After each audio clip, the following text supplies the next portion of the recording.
All right, all right, all right.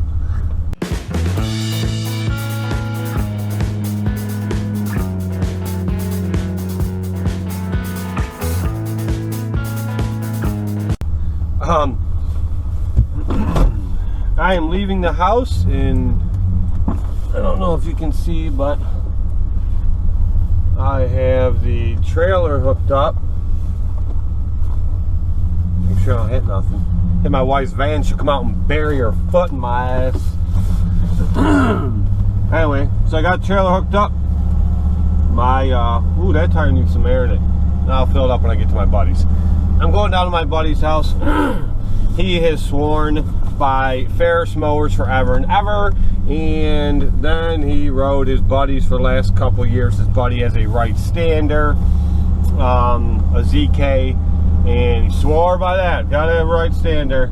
And I said, dude, you just are not seeing the light here. You're running these mowers, and those are great mowers. Don't get me wrong. Ferris makes a good mower. In my personal opinion, Ferris should have stuck to walk-behind mowers in zero turns. That was their market. That was their niche.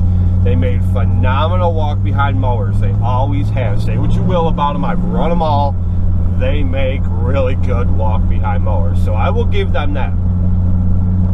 On that note, I've driven a lot of their zero turns. Again, really good mowers.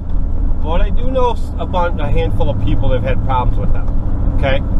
So, but anyway, that should have been their market. They come out with that evolution thing. You ride it like a four-wheeler. Looked badass. I even wanted one.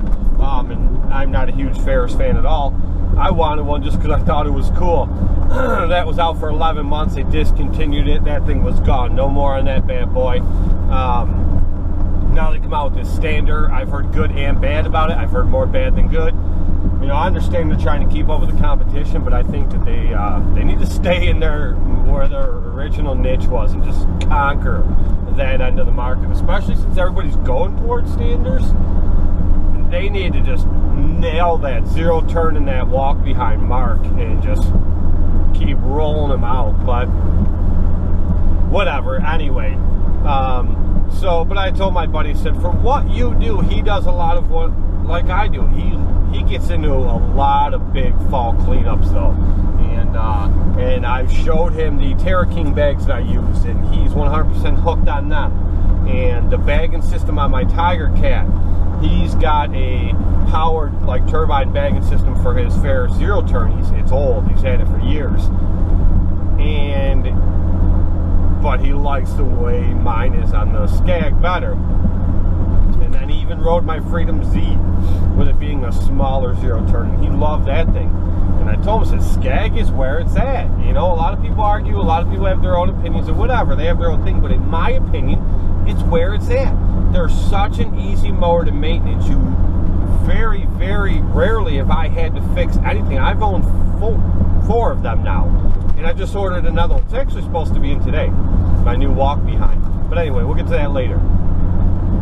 But I've never really had to fix anything on any of my Skags. Now, I'm sure people leave in the comments, oh, I've had to fix this, had to fix whatever. I don't know how you run your equipment. I don't know how your employees run it. And I'm sure that, you know, people will say, oh, I don't beat mine at all. Nobody, you know, whatever. The point is, in my experience, they've been phenomenal mowers. They're well built. They're strong, tough, freaking pieces of equipment, and they do everything I need them to do. So anyway, he did a lot of fall cleanups with me this past year, as I mentioned in previous videos, and I have him hooked on Scag.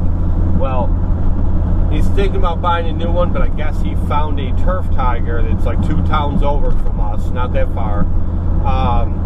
And that Turf Tiger, the guy is asking a pretty low price for it. And then I found him a clamshell bagger for the back, really cheap. So we're gonna go look at this mower. He wants me to take him to go look at this morning. It's just easier to do with my truck and trailer than his. His stuff is all buried right now. So we're gonna go and we're gonna look at it, and we're going to up this brake controller a little bit. I haven't driven with this trailer on here really since I cut the bed off and put the new smaller bed on. Built a new one. But anyway, so we're gonna go look at this, and if we like it, and it's going to be a good mower for him, and the guy will agree to a good price, and we're going to pick this Turf Tiger up. I think it has a 61-inch deck on it. I've never owned a Turf Tiger, but I've ran one, and they're like freaking tanks, man. Ugh. They're pretty freaking insane. So we're going to check that out this morning. We're going to go do that, and I'm going to make them buy me breakfast. You watch, that shit's going to happen. And but anyway, so I'm going to go check that out. I'm going to go do that, and if it turns out to be a good deal, then we're going to call this other guy, see if we can snag up this clamshell bagger for him, and then we'll mount that to the mower, and he'll be rocking in the next month and a half, 2 months here. When we get to mowing and doing spring cleanups and shit, he'll be ready to go, and I'd really like to see that for him. So we're gonna, that's what we're gonna do. That's what I'm gonna do this morning. I'm gonna try to record this whole thing. I don't really know what the deal will be when I get there, what kind of guy this is that's selling this mower, but see what we can do. Okay, so we had to start off with taking my mowers out so that we could fit his new one in. You guys might recognize this garage. This is where we did the truck build on the dually. If you don't recognize it, you missed that video, so you might want to go check it out. It was a good one. Anyway, this is my buddy Ryan, and he is going to get his new mower out of the trailer. I gotta take my mowers back out. There's that Freedom Z. Yep, still haven't sold it. But Ryan's gonna pull this mower out, and you guys will get a glimpse of this in a second. I show the whole thing, I go around it so you'll see the whole thing.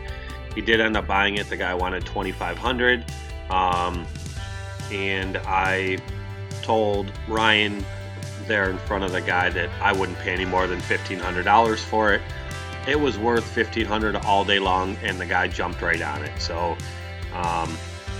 we got a really good deal. The tires aren't too bad. It definitely could use some new tires, and it just needed cleaned up. He did pressure wash it after this, but there it is. It is a Turf Tiger with a 61-inch deck, and I believe it was a 25 horse Kohler Pro Command. It says it has 1,103 hours on the hour meter, but that doesn't mean anything. You guys know how it goes when you buy used mowers. Somebody could unplug that thing. It's really not in bad shape. It has some scrapes on the deck where they obviously bumped into a few things, but other than that, it's extremely responsive. All the hydros are good. Everything is good on it. Runs great, and I really think it's going to be a good mower for him. He's going to put new tires on it. Those ones aren't too bad, but they're just not that great. I'm kind of jealous it has one gas tank instead of two like my new Tiger Cat, but that is a 10-gallon tank. So it's quite a bit of mowing you can do on this thing before you run out. Here's one final picture I wanted to show you guys. This is the back of it. As far as I know, only the Turf Tigers and the Cheetahs come with the option of the horizontal motor, which puts all your pulleys, your clutch, and everything right on the back of the mower. If you need to work on any of this, change anything, there is no getting underneath that mower. Everything is right there. But that's it. Thanks for watching, guys, and don't forget to share. See you in the next one.